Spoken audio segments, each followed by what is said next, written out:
tunjukkan kasih setiamu,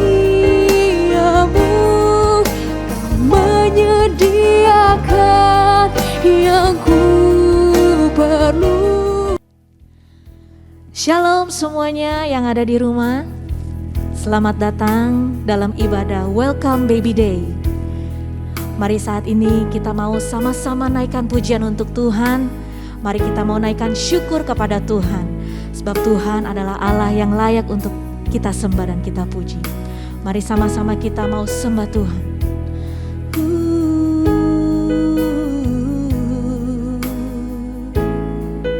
Kami mau naikkan syukur kepadamu Tuhan Yesus.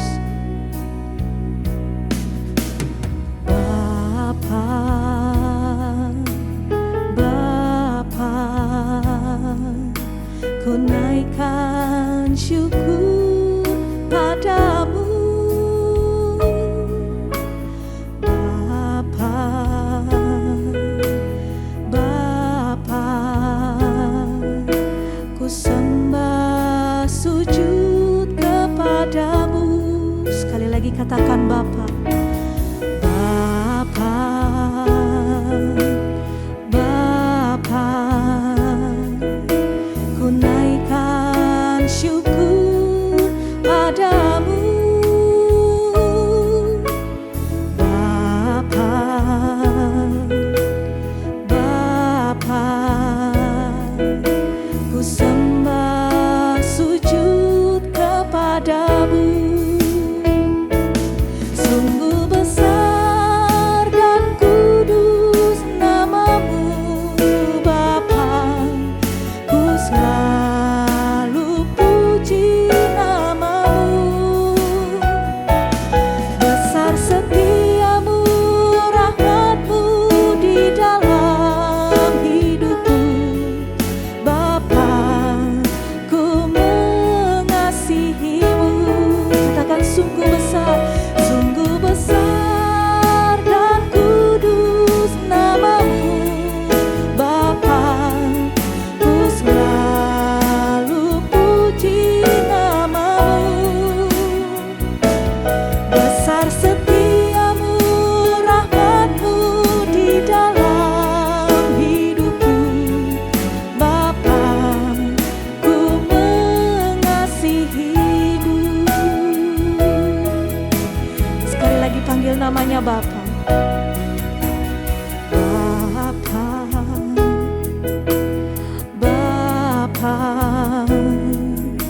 ku naikkan syukur padamu Bapa, Bapa, ku sembah sujud kepadamu.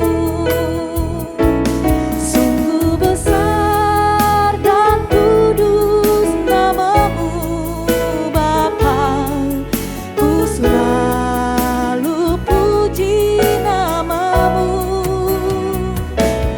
Besar setiamu, rahmatmu di dalam hidupku Bapa, ku mengasihimu. Sungguh besar dan kudus namamu Bapa, ku selalu puji namamu. Besar setiamu, rahmatmu di dalam hidupku Bapa, ku mengasihimu. Lebih lagi kita mau nyatakan Bapa, Bapa, oh Bapa, ku naikkan syukur padamu Bapa, Bapa, ku sembah sujud kepadamu. Sungguh besar dan kudus namamu Bapa, ku selalu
mengasihi Engkau Tuhan.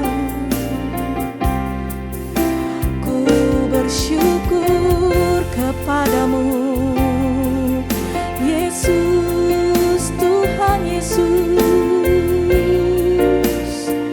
Hiarala barala barala bayasi kinamaya syarala barala barala barala bom.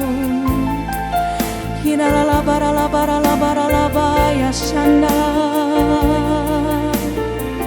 Haleluya, kami sembah, kami berikan pujian kami. Hinalala bayashakarala barala barala bayasi. Hiralala barala barala barala barala barala bom. Berkati setiap kami Tuhan. Syaralabaya syanda, hiralabaya si namaya siralabo, kinaralabaralabaralabaralabaya si, oh yaralalabaralabaralabo, kinamaya syakaramo. Kami mau berikan terus pujian kami Tuhan. Berikan rasa syukur kami kepadamu Yesus. Katakan, ku berikan hatiku Tuhan. Ku berikan hatiku dan jiwaku, semuanya bagimu di dalam hidupku, di setiap waktu. Nyatakan jalanmu, ku berikan hatiku dan jiwaku,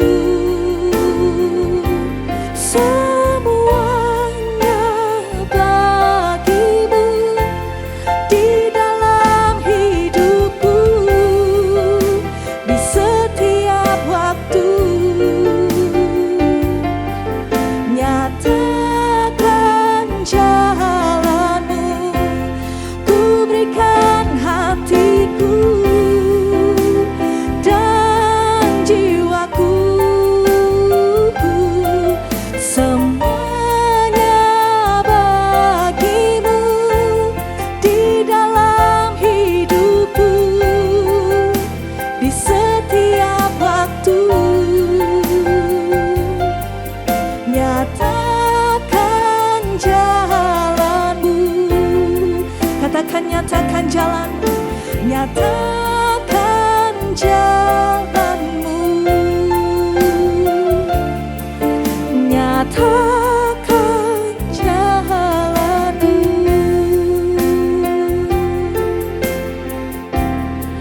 Kami berikan sembah kami. Hiaralamaya syaralamaya shandanamo, kiaralabaralabaya si, hianananarabaralabaralabaralabaralabo. Shalom, selamat pagi Bapak, Ibu, Saudara-saudari yang terkasih dalam Tuhan Yesus Kristus. Senang sekali kita berjumpa kembali dalam program acara Welcome Baby Day. Perkenalkan, saya Dr. Janet Sumampo, spesialis obstetri dan ginekologi. Saat ini saya berpraktek di salah satu rumah sakit swasta di daerah Gading Serpong. Pertama-tama saya mengucapkan terima kasih untuk GBI PRJ CK7 bersama Ibu Anita yang sudah mengundang saya kembali untuk membawakan materi pada hari ini. Topik pada hari ini yang akan saya bicarakan tentang anemia dalam kehamilan. Untuk anemia sendiri didefinisikan sebagai kondisi di mana sel darah merah tidak mencukupi kebutuhan fisiologis tubuh. Keadaan fisiologis tersebut berbeda-beda pada setiap orang, di mana dapat dipengaruhi oleh jenis kelamin, tempat tinggal, perilaku merokok, dan tahap kehamilan. Menurut WHO, definisi anemia pada kehamilan apabila didapatkan kadar hemoglobin kurang dari 11 gram per desiliter.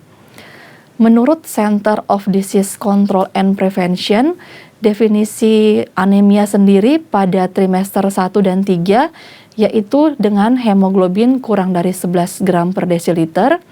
Pada trimester kedua kehamilan, hemoglobin kurang dari 10,5 gram per desiliter, dan pada pasca persalinan, hemoglobin kurang dari 10 gram per desiliter. Menurut klasifikasi dari anemia, terdapat 3 kategori, yaitu anemia ringan, sedang, dan berat. Untuk anemia ringan, dengan kadar hemoglobin 8-10 gram per desiliter. Kemudian untuk kategori sedang, hemoglobin dengan kadar 7,9 sampai 6 gram per desiliter, dan keadaan berat dengan kadar hemoglobin kurang dari 6 gram per desiliter. Pemeriksaan hemoglobin sendiri dilakukan untuk semua ibu hamil pada saat kunjungan pertama di trimester 1, kemudian pemeriksaan pada usia kehamilan 24-28 minggu, dan usia kehamilan 36 minggu.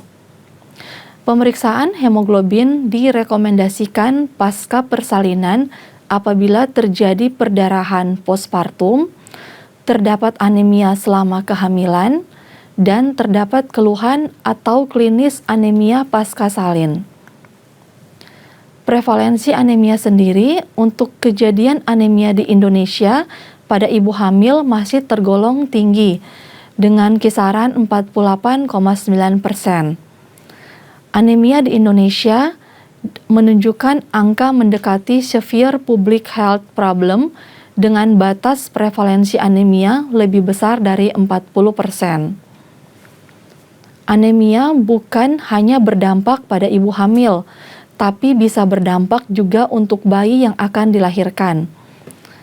Efek untuk bayi yang akan dilahirkan bisa kemungkinan besar mempunyai cadangan zat besi yang sedikit atau bahkan tidak mempunyai persediaan sama sekali, yang dikenal dengan anemia neonatal. Dampak anemia pada ibu hamil dapat diamati dari besarnya angka kesakitan dan kematian maternal, peningkatan angka kesakitan dan kematian janin, serta peningkatan resiko berat badan lahir rendah. Faktor resiko anemia sendiri terdiri dari asupan nutrisi. Asupan nutrisi sendiri sangat berpengaruh terhadap resiko anemia pada ibu hamil. Diet atau makanan yang tidak seimbang, contohnya rendah zat besi, vitamin B12, dan asam folat. Dan penderita menderita gangguan pencernaan yang menyebabkan gangguan penyerapan zat besi dari makanan. Yang kedua, kehilangan darah, bisa karena akibat operasi, cedera atau kecelakaan, perdarahan melalui kulit, mukosa, saluran cerna, saluran kemih, dan perdarahan dari alat genital. Yang ketiga, karena penyakit, bisa karena infeksi atau radang kronis seperti cacingan, penyakit ginjal, kanker, diabetes, penyakit rematik, infeksi HIV atau AIDS, lupus, penyakit radang usus, penyakit hati, penyakit jantung, penyakit tiroid atau gondok, menderita keganasan atau kanker, baik kanker darah ataupun kanker lainnya. Yang keempat, dengan riwayat keluarga, yang menderita anemia biasanya akibat kelainan genetik seperti talasemia. Kemudian faktor resiko lainnya, yang kelima adalah diabetes gestasional. Pada kondisi kadar gula darah tinggi atau hiperglikemi, transferin yang mengakomodasi peningkatan kebutuhan besi janin mengalami hiperglikosilasi sehingga tidak bisa berfungsi secara optimal. Yang keenam, dengan kehamilan kembar, biasanya pada kehamilan kembar atau ganda bisa memiliki kebutuhan besi yang lebih tinggi dibandingkan dengan kehamilan tunggal. Kemudian kehamilan remaja. Anemia pada kehamilan remaja disebabkan oleh multifaktorial seperti akibat penyakit infeksi, genetik, atau belum tercukupinya status nutrisi yang optimal. Jenis anemia terbagi 3, bisa karena anemia defisiensi besi, anemia defisiensi B12, dan anemia defisiensi asam folat. Untuk defisiensi besi, anemia ini terjadi karena kekurangan zat besi di dalam tubuh, di mana zat besi ini diperlukan untuk memproduksi sel darah merah yang kaya akan nutrisi dan oksigen. Untuk anemia defisiensi vitamin B12, disebabkan karena kekurangan vitamin B12. Biasanya terjadi karena kurangnya asupan makanan yang mengandung vitamin B12 sendiri, atau gangguan penyerapan dari vitamin tersebut, atau gangguan kondisi medis tertentu. Kemudian untuk anemia defisiensi asam folat, biasanya terjadi karena kekurangan dari asam folat yang berfungsi untuk membentuk protein baru untuk menghasilkan sel darah merah. Gejala anemia seperti kita ketahui bersama ada 5L, yaitu lemah, letih, lesu, lelah, dan lalai. Tanda dan gejala yang ditemukan pada ibu hamil dengan defisiensi besi mirip dengan gejala anemia pada umumnya. Pada kondisi awal, pasien memiliki toleransi rendah untuk melakukan aktivitas fisik, sesak saat beraktivitas, dan mudah lelah. Apabila derajat anemia semakin parah, tanda dan gejala klinis pun bisa lebih jelas, seperti penurunan kinerja dan daya tahan, apatis, gelisah, gangguan kognitif dan konsentrasi, sesak, berdebar, pusing berputar, dan ditemukan seluruh tubuh pucat. Gejala anemia bisa ada anemia akut yang baru terjadi atau anemia kronik yang sudah lama terjadi. Anemia akut sendiri bisa sesak yang tiba-tiba, pusing, dan kelelahan yang mendadak. Sedangkan untuk anemia kronis yang sudah berlangsung lama, biasanya gejala muncul bersifat gradual dan baru disadari oleh pasien saat kondisi sel darah merah sudah sangat rendah. Komplikasi dari anemia sendiri untuk ibu hamil bisa terjadi persalinan prematur, bisa terjadi bayi dengan berat badan lahir rendah, dan perdarahan pasca melahirkan. Untuk kelahiran prematur, biasanya adalah kondisi dengan kelahiran sebelum usia kandungan memasuki usia kurang dari 37 minggu. Anemia yang ditandai dengan rendahnya kadar hemoglobin dapat mengganggu suplai oksigen pada ibu hamil, sehingga turut meningkatkan resiko terjadinya kelahiran prematur. Bayi lahir dengan berat badan rendah terjadi pada ibu hamil yang mengalami anemia, terutama terjadi pada kehamilan trimester pertama, diketahui dapat meningkatkan resiko bayi lahir dengan berat badan rendah. Di mana berat badan lahir rendah merupakan kondisi ketika berat badan bayi kurang dari 2.500 gram yang beresiko menyebabkan gangguan pernapasan pada bayi, infeksi, hingga kurangnya kadar gula darah. Untuk perdarahan pasca melahirkan, juga merupakan bahaya anemia pada ibu hamil yang perlu diwaspadai. Anemia menyebabkan rahim tidak dapat suplai oksigen yang cukup, sehingga beresiko memicu adanya atonia uteri. Atonia uteri sendiri adalah kondisi ketika serabut otot dari miometrium rahim tidak mampu berkontraksi setelah melahirkan bayi. Kondisi ini bisa membuat pembuluh darah yang menempel pada plasenta menjadi terbuka sehingga menimbulkan perdarahan pasca salin atau pasca melahirkan. Cara mengatasi anemia pada ibu hamil, yang pertama harus mengkonsumsi vitamin prenatal.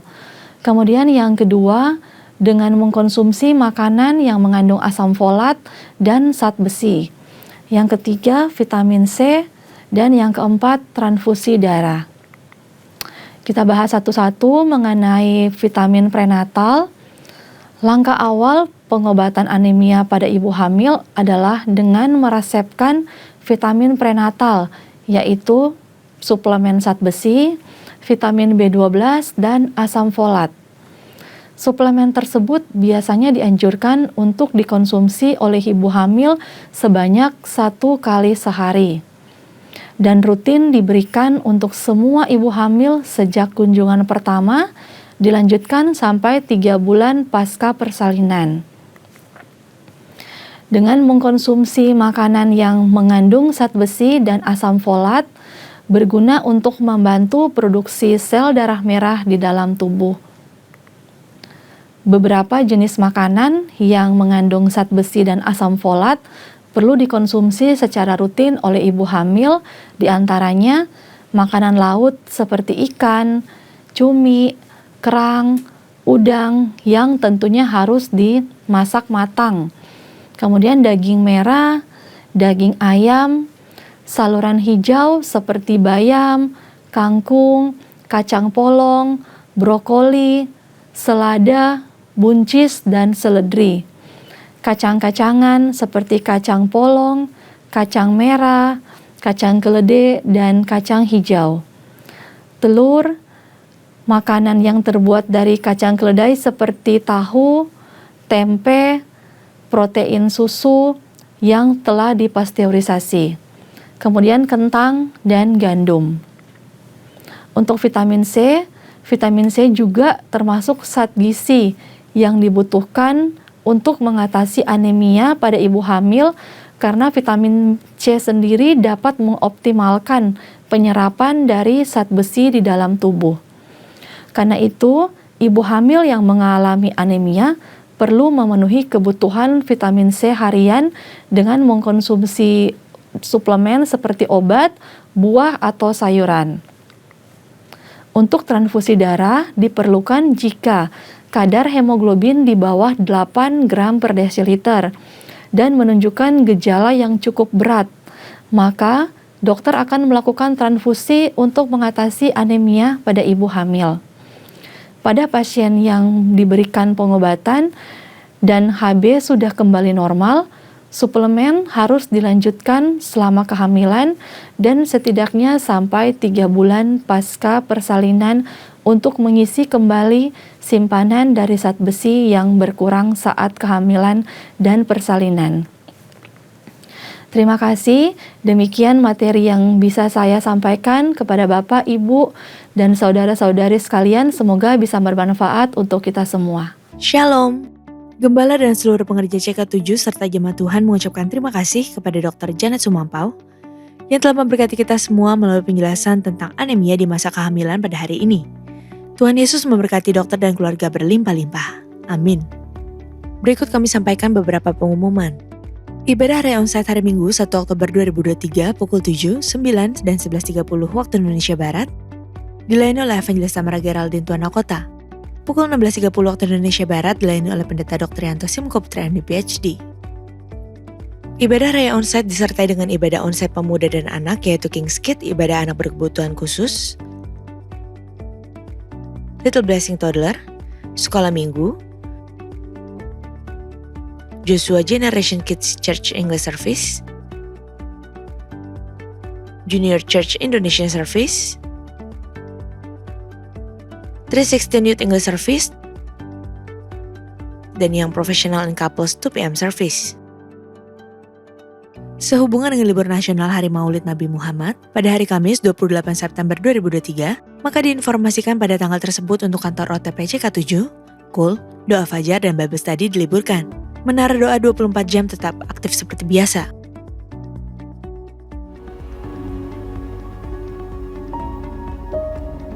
For the never-ending streams of living water, my soul thirsts earnestly. Intensely hungry for a time of refreshing. Oh, what a vast profound of love, submerged in His goodness.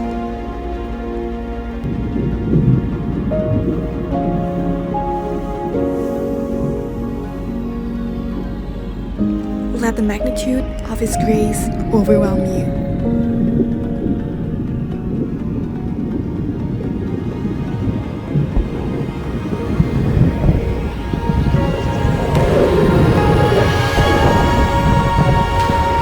Dive deeper into His arms.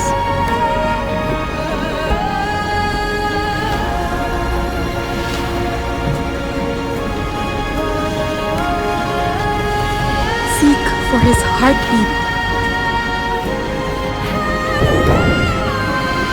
For all the splashing waves of this world,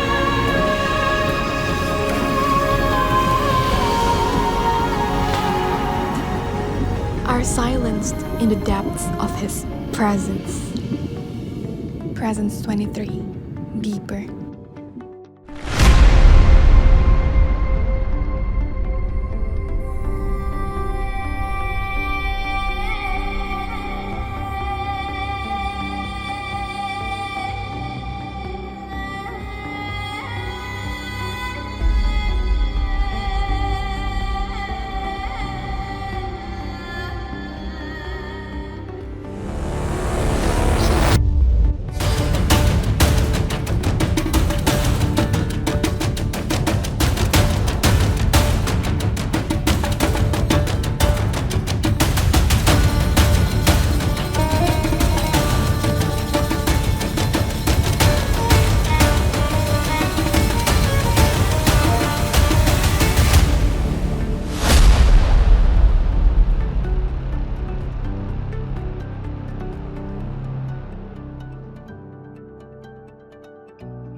Untuk info kegiatan gereja lainnya seperti doa fajar, menara doa, rumah doa, Bible study, Cool atau Community of Love, KOM, kehidupan orientasi melayani, GBA, gemar baca Alkitab, pendaftaran baptisan selam, pemberkatan nikah dan lain-lain dapat dilihat di website www.gbprj.org atau follow sosial media Instagram, Threads, Facebook, serta Twitter @gbprj.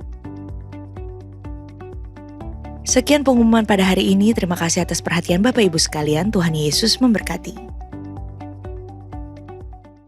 Bapak, kami mengucap syukur untuk ibadah WBD yang diselenggarakan pada hari ini. Kami bersyukur semua boleh berjalan baik dan lancar.